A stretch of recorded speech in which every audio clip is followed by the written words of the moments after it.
This old farmhouse doesn't give away much, but behind the stone walls, liquid gold is bubbling.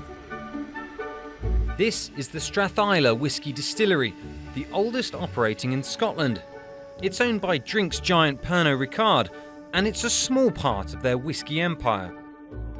You get a sense of scale when you look around Pernod's storage site. This warehouse contains 25,000 barrels.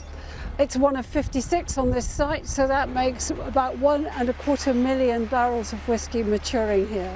So that's an awful lot of whiskey. The whiskey business is a patience game.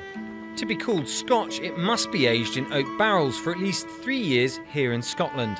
For master distillers, developing special flavours is all about the barrel. Old sherry casks are a popular choice, and these are from bourbon country. Once these have been seasoned by American whiskey, they're then shipped over intact to Scotland, where we then reuse them for our Scotch whiskey.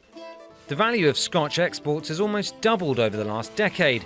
According to the industry body, the spirit makes up 85% of Scotland's food and drink exports.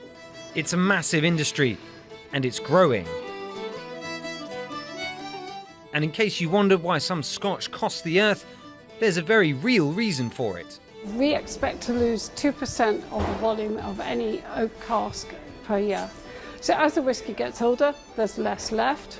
We call that the angel's share. So inevitably, as the whiskey progresses in age from 12 to 15 to 18 to 21, there's less to bottle and the cost will go up. There's also the addition of tax. You can thank the British government for that one. But the referendum has whiskey makers rattled. If Scotland goes it alone, they're out of the EU and out of free trade agreements. Scotland might also lose the British pound, but the industry is used to planning ahead.